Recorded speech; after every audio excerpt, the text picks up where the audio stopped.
Cette insistance à choisir les dirigeants d'autres pays et cette réticence à trouver des solutions pacifiques avec les adversaires, principalement d'autres puissances montantes comme la Russie, la Chine et l'Iran. Dans quelle mesure pensez-vous que cela est lié au refus de renoncer à l'hégémonie? Car les Européens, du moins, ont largement adhéré après la guerre froide à l'idée d'un ordre mondial fondé sur l'hégémonie collective de l'Occident politique dirigé par les États-Unis. Je me souviens de ce fameux moment unipolaire lorsqu'il a été introduit comme concept par Charles Krauthammer en 1990. Il le présentait comme la répartition du pouvoir, tout le pouvoir étant entre les mains de l'Amérique. Mais il faisait aussi un point important dans cet article. Une fois que le monde évoluerait vers une répartition internationale du pouvoir plus multipolaire, c'est comme si nous décidions simplement de nous en éloigner, comme s'il s'agissait d'un choix rationnel à faire.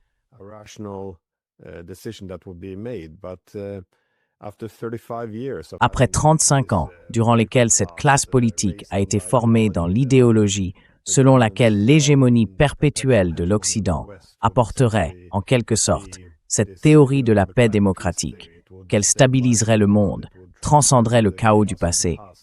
L'hégémonie était donc perçue comme le salut de l'humanité. Après 35 ans de politiciens façonnés par cet état d'esprit, il n'y aura pas de transition pacifique vers la multipolarité. Voyez-vous cela comme une réticence à accepter même l'idée que d'autres puissances puissent exister et que l'Occident ne dominera plus? Pourquoi n'y a-t-il pas d'alternative à plonger le monde dans une troisième guerre mondiale? Parce que, vous savez, beaucoup de gens ont critiqué Marco Rubio à la conférence sur la sécurité de Munich, mais je ne vois pas vraiment de différence.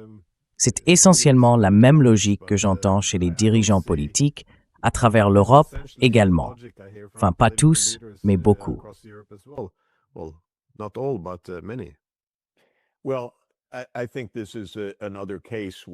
Eh bien, je pense qu'il s'agit d'un autre cas où un processus profond est en cours depuis environ 4-20 ans. L'idée de multipolarité est à la fois née et morte en 1945 pour la raison fondamentale suivante. Le projet des Nations Unies était aussi le fruit de la victoire de la Seconde Guerre mondiale. Et ce projet venait de Franklin Roosevelt, qui comprenait que lui-même, Staline et Churchill, et à l'insistance de Roosevelt, Chiang Kai-shek, alors à la tête d'une Chine en difficulté et envahie dans les années 1940, envahie par le Japon, bien sûr, devaient travailler ensemble pour vaincre Hitler. C'était une entreprise collective, c'était une entreprise des Nations Unies, un terme déjà utilisé au début de la Seconde Guerre mondiale. Roosevelt croyait en cette unité. Ces nations devaient rester unies pour vaincre Hitler et ensuite rendre le monde sûr.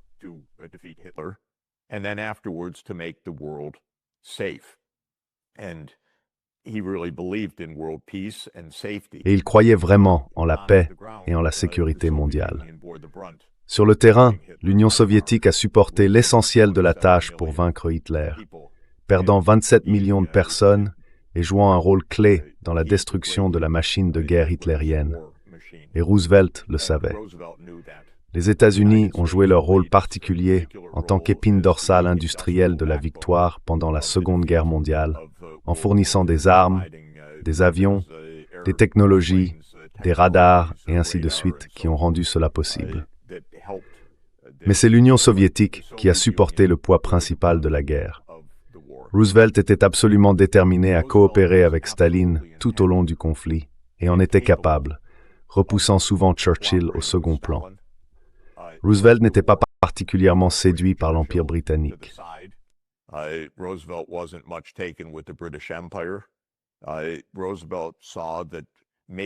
Roosevelt voyait qu'il y aurait des grandes puissances après la guerre, 4 en particulier, les États-Unis, la Grande-Bretagne, la Russie et la Chine. La France fut admise tardivement pour des raisons tactiques. L'idée était que ces pays coopèrent, qu'ils ne se combattent pas, qu'ils ne se bloquent pas mutuellement à l'ONU, mais qu'ils travaillent ensemble pour maintenir la paix mondiale. Roosevelt croyait aussi que les puissances moindres, le reste du monde, devaient avoir leur place. Et il était à l'opposé de l'arrogance américaine. Dès son arrivée à la présidence, il mit en place la politique du bon voisinage à l'égard des Amériques.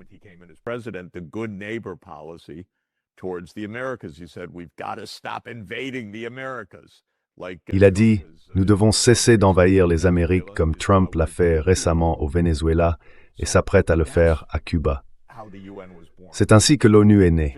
Un seul problème. Roosevelt souffrait d'hypertension non traitée et il est mort le 12 avril 1945. Ce fut la fin de la vision multipolaire américaine, car Truman, son successeur, était un homme bien moindre, moins expérimenté. FDR était un individu exceptionnel.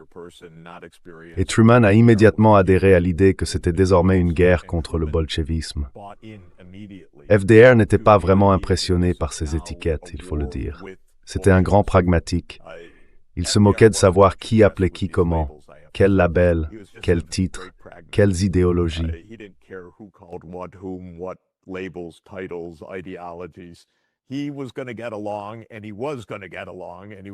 Il allait s'entendre avec tout le monde et il allait être pragmatique. Mais déjà dans la seconde moitié de 1945, c'est pour cela que la bombe a été larguée 2 fois sur le Japon, pour impressionner M. Staline. Les États-Unis étaient désormais en guerre pour le contrôle mondial. L'idée de responsabilité partagée avait déjà disparu de la mentalité américaine. Et cela a été, bien sûr, exprimé de la manière la plus frappante dans le mémo du NSC 68 en 1950, selon lequel les États-Unis allaient combattre le communisme mondial pour la domination. Je dis tout cela, Glenn, parce que lorsque l'Union soviétique est tombée en 1991, la folie d'un pays représentant 4% de la population mondiale décidant qu'il dirigerait le monde s'est emballée.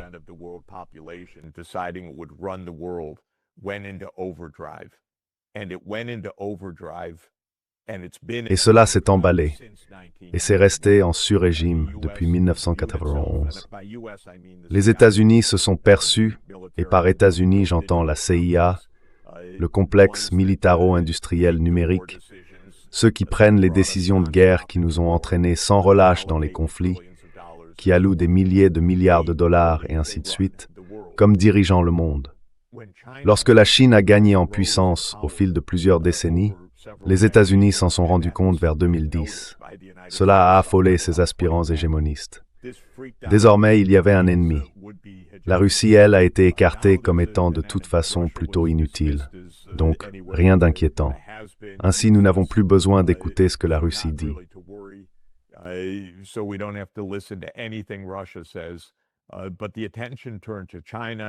Mais l'attention s'est tournée vers la Chine, et nous devons vaincre la Chine de la même manière. C'est la politique étrangère des États-Unis depuis 15 ans. Rapidement, quelques grains de sable dans l'engrenage. D'abord, tout cela est délirant. C'est le point de départ. L'idée que les États-Unis dirigent le monde, dominent le monde, imposent leur volonté, relève de la folie. C'est une folie qui dure depuis des décennies, mais une folie répétée qui a conduit à des millions de morts à travers le monde, que ce soit au Vietnam ou au fil des guerres du Moyen-Orient. Ensuite, la mauvaise évaluation de la Russie est la raison de la guerre en Ukraine.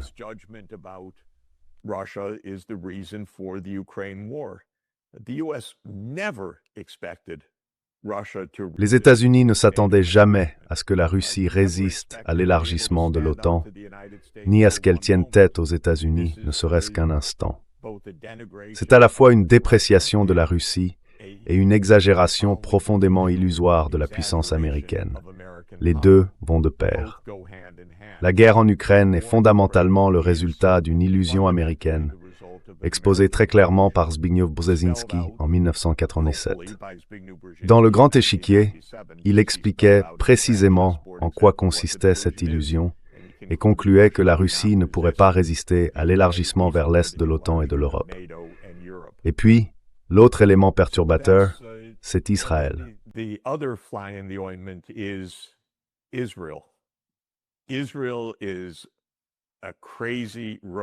Israël est un État fou et hors de contrôle, dont la moitié de la direction politique reste enfermée dans la mentalité du XX siècle avant Jésus-Christ, lisant quelques textes du roi Josias et agissant en conséquence. Israël vient de plonger le monde, sinon dans une troisième guerre mondiale, du moins dans une crise économique phénoménale. Le moment, la provocation, tout cela vient d'Israël.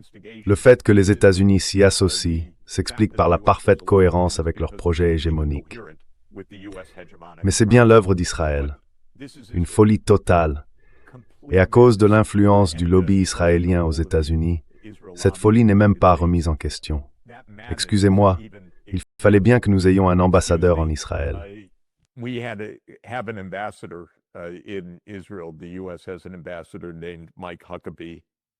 Les États-Unis ont un ambassadeur nommé Mike Huckabee, qui est, disons-le ainsi, un petit théologien protestant évangélique, si je peux le formuler ainsi, et c'est une manière très polie de le dire. Il a déclaré il y a 2 semaines, « Oui, Israël possède la terre qui s'étend du Nil à l'Euphrate. » Et lorsque Tucker Carlson lui a demandé, « Excusez-moi, il possède la terre, pourrait-il la prendre ?» Il a répondu, « Bien sûr, oui, bien sûr, il pourrait la prendre. » C'est encore une fois ce que les psychologues ou les psychiatres appellent parfois une folie, une sorte de folie partagée. C'est la folie d'Israël qui correspond à celle des États-Unis. Israël veut être l'hégémon du Nil à l'Euphrate, voire au-delà. Les États-Unis veulent être l'hégémon du monde. C'est un projet de longue date.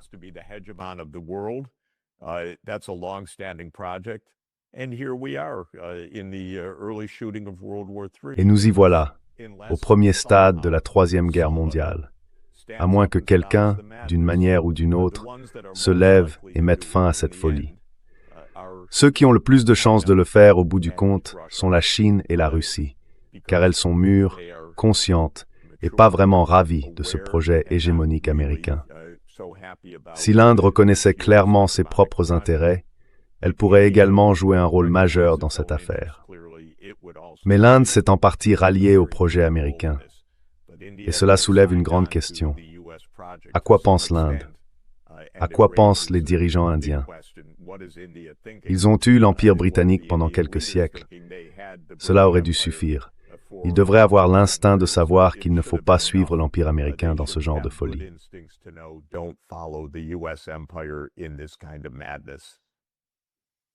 Ouais. Eh bien, je pense que le pragmatisme, comme vous le dites, est ce dont nous avons besoin. En 2003, Condoleezza Rice a fait remarquer que la multipolarité, qu'elle qualifiait de théorie et non de répartition du pouvoir, concernait des intérêts et des valeurs en concurrence. Elle disait que personne ne devrait souhaiter cela, car si l'on accorde de la valeur à la liberté, on ne veut pas y mettre de limites. Donc, la logique veut que nous devions avoir la domination. Sans domination, il ne peut pas y avoir de liberté. Et je pense que ça s'applique aussi aux Européens. Nous adhérons pleinement à cette idée. Quand j'écoute nos politiciens et nos journalistes, c'est pour cela qu'ils sont prêts à faire la guerre à la Russie, prêts à faire la guerre à la Chine, prêts à faire la guerre à l'Iran et à brûler le monde, parce que sinon, il ne pourrait pas y avoir de liberté. Il faut qu'il y ait domination. C'est ce genre de vertu de la domination qu'on nous vend comme étant la liberté.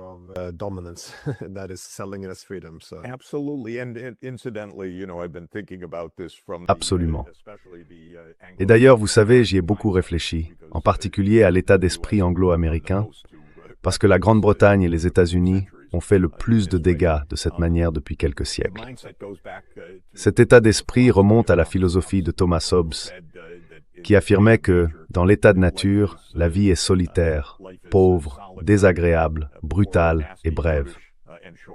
Et Hobbes disait que pour sortir de la guerre de tout contre tous, il fallait un léviathan, comme il l'appelait. Il fallait un pouvoir supérieur. C'était sa théorie du gouvernement national. Les gens renonceraient à leur liberté de s'entretuer au profit d'un souverain qui maintiendrait l'ordre, et tout le monde s'en porterait mieux, puisqu'il ne s'entretuerait plus.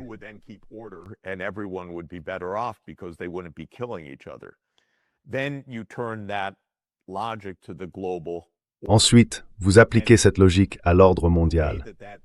La manière dont la CIA, le MI6 ou ces agences de renseignement occidentales l'appliquent consiste à dire « Eh bien, nous n'avons pas de Léviathan suprême, donc c'est une guerre de tout contre tous. Et nous devons être brutalement réalistes. c'est eux ou nous. Parfois, il faut frapper les premiers, comme la Russie, Israël et les États-Unis frappant l'Iran. C'est cet état d'esprit. Mais une autre facette de cet état d'esprit, c'est que les États-Unis disent « Nous serons le Léviathan. Merci ». La Grande-Bretagne était le Léviathan au XIXe siècle. La seule façon d'être en sécurité, c'est que nous soyons le Léviathan.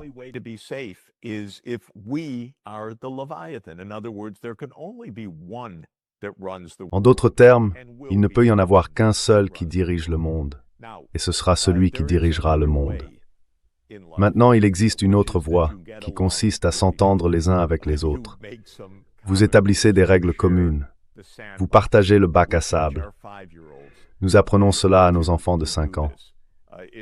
Ce n'est pas impossible. Il n'est pas nécessaire d'avoir un seul dirigeant mondial pour avoir la paix. Et c'est ce que les hégémonistes ou suprémacistes américains ne peuvent pas comprendre. Mais je pense qu'en partie, ils sont prisonniers d'un niveau émotionnel, peut-être avant 5 ans, je ne sais pas. Ils ne voient pas vraiment qu'il existe une autre voie, que dans un monde multipolaire, nous pourrions en réalité nous entendre. Nous pourrions établir quelques règles de conduite. Nous pourrions avoir une certaine coopération.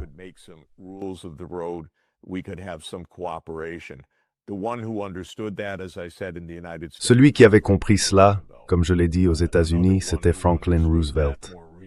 Un autre qui l'avait compris plus récemment était John F. Kennedy, et il est probable qu'il soit mort parce qu'il défendait cette conviction.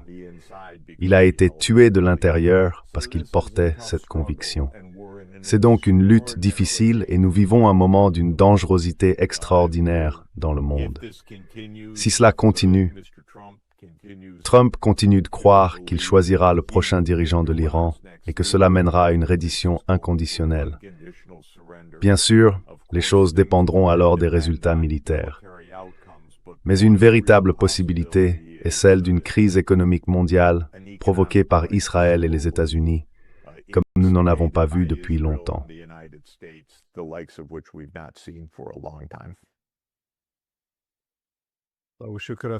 J'aurais aimé que vous puissiez conclure sur une note plus optimiste, mais je vous remercie beaucoup d'avoir pris le temps.